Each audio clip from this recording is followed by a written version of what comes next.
বদলি প্রত্যাশী সকল শিক্ষককে জানাই অভিনন্দন ও ধন্যবাদ। আমরা যারা যে সকল শিক্ষক বদলি হতে যাচ্ছি তারা আমরা কিভাবে বদলির আবেদন করব আমরা একটু দেখে নিই। সর্বপ্রথম আমরা যে কোনো ব্রাউজার থেকে আমরা আমাদের নির্দিষ্ট ওয়েবসাইটে ভিজিট করব। আমাদের ওয়েবসাইটটা হচ্ছে এই যে ওয়েবসাইটটা, এই ওয়েবসাইটে লগ ইন করবো। তারপর সর্বপ্রথম বদলি ব্যবস্থাপনায় ক্লিক করব। বদলি ব্যবস্থাপনায় ক্লিক করার পর এর পরবর্তীতে আমরা এরকম একটা পেজ ওপেন হবে। এই পেজে আমাদের ডান পাশে যে এখানে যে জায়গায় আপনার ইউজার আইডি লেখা আছে, এখানে আপনার যার যার নিজস্ব ইউজার আইডিটা দিবেন। প্রথমে আমি আমার ইউজার আইডিটা দিই।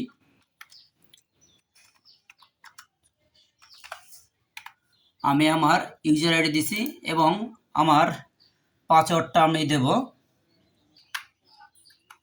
আপনারা আপনার যার যার পাসওয়ার্ড আপনারা দিবেন।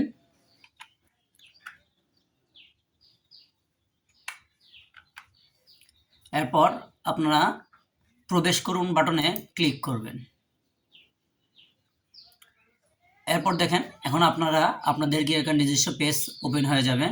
এরপর আপনারা দেখেন এই যে আপনার এখানে আপনার ডান পাশে নিজের নাম দেখাবে, নাম পদবি দেখাবে। এই ডান পাশে বা বাম পাশে আসবেন, দেখবেন এখানে গিয়ে লেখা আছে 3টা ডট দেওয়া আছে, 3 ডট দেওয়া আছে। এই 3 ডটে ক্লিক করলে বা সরাসরি এই পাশে দেখবেন বদলির আবেদন করুন। এবার বদলি আবেদনে ক্লিক করবেন। এরপর এরকম একটা ডায়লগ বক্স আসবে। এই ডায়লগ বক্সটার জন্য বদলির নির্দেশনা দেওয়া আছে। এই নির্দেশনা পড়বেন আপনারা, পড়ে তারপর কি বুঝেছি বাটনে ক্লিক করবেন। এরপর দেখবেন এখানে আপনার সম্পূর্ণ সকল তথ্য দেওয়া আছে। আপনার বাম পাশে যে তথ্যটা দেওয়া আছে এটা আপনার নিজের তথ্য এবং বর্তমান প্রতিষ্ঠানের সকল তথ্য দেওয়া আছে। এখানে আপনার ইন্ডেক্স নাম্বার, নাম, জন্ম তারিখ সব কিছু দেওয়া আছে। এবার আপনি যে প্রতিষ্ঠানে বদলি হতে ইচ্ছুক, দেখেন ডান পাশে লাল বাটন আছে বদলি হতে ইচ্ছুক প্রতিষ্ঠান।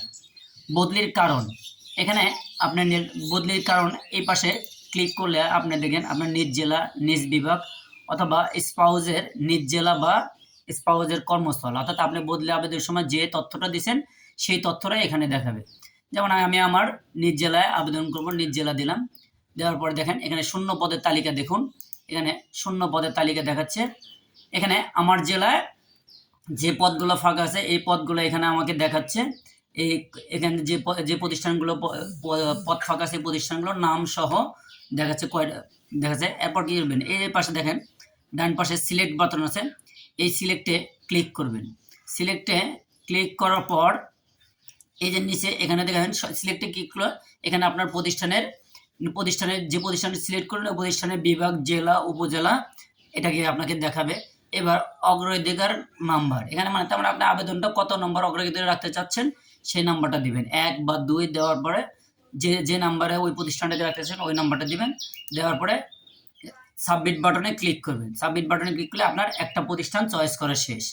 আবার ঠিক সেম পরবর্তীতে আবার শূন্য পদে ক্লিক করে আবার আপনার যে প্রতিষ্ঠানটা দিতে চান, 2 নম্বরে দিতে চান, ওই প্রতিষ্ঠানকে দিবেন। দেওয়ার পরে এখানে অগ্রাধিকার নাম্বার 2 দিবেন। দেওয়ার পরে এখানে সাবমিট করবেন। সাবমিট করলে আপনার 2 নম্বর প্রতিষ্ঠান সিলেক্ট করা হয়ে যাবে।